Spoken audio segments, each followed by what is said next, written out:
권판서에게는 혼기가 꽉 찬 딸이 있었다. 그는 조종의 벼슬을 하러 온 사람 중에 신립이라는 이름을 가진 젊은이를 눈여겨보았고 결국에는 그를 자신의 사위로 맞이하였다. 신립은 어느 날 사냥을 하러 갔다. 그리고 거기에서 노루를 쫓아 깊은 산속으로 들어가게 되었는데 너무 열중한 나머지 날이 저무는지도 몰랐다. 당황한 그는 두리번거리다 건너편에서 불빛이 반짝이는 것을 보고 그쪽으로 향했다. 가서 보니 생각보다 큰 기와집이 있었다. 신립은 문을 두드리며 주인을 불렀는데 안에서 한 젊은 여자가 나왔다. 아이 진짜 이 오밤중에 누가 시끄럽게 문을 두드리는 선비님 이 밤늦게 어인일이십니까? 노루 사냥을 하다 보니 날이 저무는지도 몰랐지 뭡니까? 죄송하지만 하룻밤만 신세를 져도 되겠습니까? 본디라면 저희 집에서 선비님을 재워드려야 하지요. 하지만 오늘은 일이 있어 어려울 것 같습니다. 무슨 일이 있습니까? 그게 사실은 집안에 새로 들인 노비가 완전 꼴통이었지 뭡니까? 그래서인지 다른 이들과 마찰이 잦아 기존에 있던 노비들은 모두 그만두고 아버지마저 세상을 떠나자마자 이 집안을 독차지해버렸답니다. 저 역시 그놈에게 대적하려 했지만 어찌나 힘이 세던지. 그리고 그놈은 제 예쁜 외모에 반해버렸는지 저에게 부인이 되어달라고 강요하는 중입니다. 그래서 오늘 스스로 목숨을 끊을 예정이라 재워드리기가 힘드네요. 아니 어찌 쌍것이 양반집 귀한 자제를 노린단 말입니까? 주제를 모르는 이 쥐새끼 같은 놈. 차라리 잘 됐네요. 이 일을 저에게 맡기시지 않겠습니까?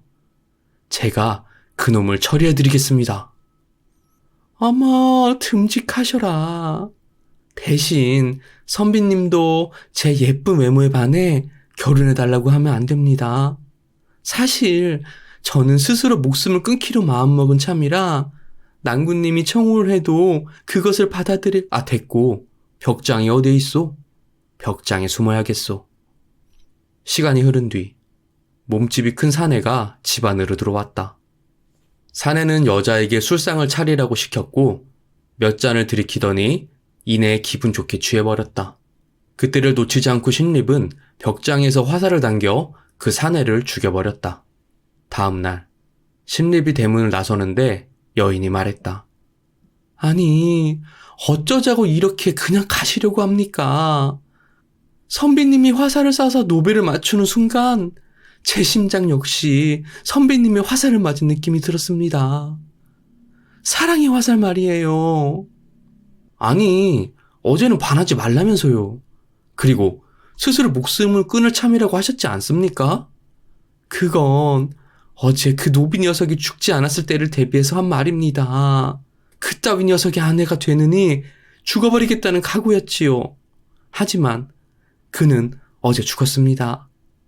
그리고 그 녀석을 죽인 멋진 사내가 이리 제 눈앞에 있으니 제발 저를 데려가 주십시오. 미안하지만 전 결혼을 한 사람입니다. 그리고 낯선 여자를 집에 데리고 가면 부인에게 완전히 죽습니다. 정 그렇게 저를 뿌리치고 가시려거든 고개 꼭대기까지 올라갔을 때 이 집을 한번 돌아봐 주십시오. 신립은 여인의 말을 대수롭지 않게 여기고는 말을 타고 산 꼭대기까지 올라갔다. 그러고는 뒤를 돌아 집을 돌아보았는데 집이 불에 활활 타고 있었다. 그리고 여인은 지붕에서 신립의 이름을 소리쳐 부르더니 아래로 뛰어내렸다. 와 이씨 완전 독하네. 그것을 본 신립은 눈앞이 캄캄했다. 하지만 어쩔 도리가 없었다. 그렇게 사냥에서 돌아오고 며칠 뒤 권판서가 신립을 보며 말했다. 아이 자네 얼굴을 보니 수심이 가득해 보이는구먼. 혹시 내 딸이 자네를 괴롭히나? 내가 키웠지만 그 녀석의 성격이 장난 아니긴 하지. 가끔가다 그 지랄맞은 성격이 누굴 닮았나 생각해보다가 결국 지엄이를 닮았다는 것을 알아낸 순간 나는 모든 것을 포기해버렸다네. 자네도 알고 있지 않은가? 사람은 쉽게 바뀌지 않는다는 것을. 그러니 자네도 내 딸이 난리칠 때마다 그저 운명이라 생각하고. 아니, 장인어른, 그게 아닙니다. 사실은 신립은 권판서의 말을 가로막고 얼마 전에 사냥하러 가서 일어난 일들에 대해 얘기했다. 그러자 권판사는 혀를 차며 말했다. 허허, 자네는 크게 된 인물은 못 되는군. 우선 사람을 살려놓고 봐야 하지 않나? 왜 여인을 구해놓고 다시 절망의 구렁텅이로 몰아놓았는지 난 참 모르겠어. 그 후 신립은 무과에 급제하여 장군이 되었다. 그런데 얼마 지나지 않아 나라에 일본군이 쳐들어와 큰 난리가 났다. 신립은 일본군과 싸우기 위해 조룡고개에서 진을 쳤는데 그곳은 험하고 높은 고개여서 단 100명의 군사로 1000명의 적군을 막아낼 수 있는 중요한 전략적 요충지였다. 그런 어느 날 신립의 꿈에 어디에서 본 듯한 여자가 나타나서 말했다. 장군님, 이곳에서 퇴진을 하셔야 합니다. 그리고 강을 등지고 진을 치셔야 합니다.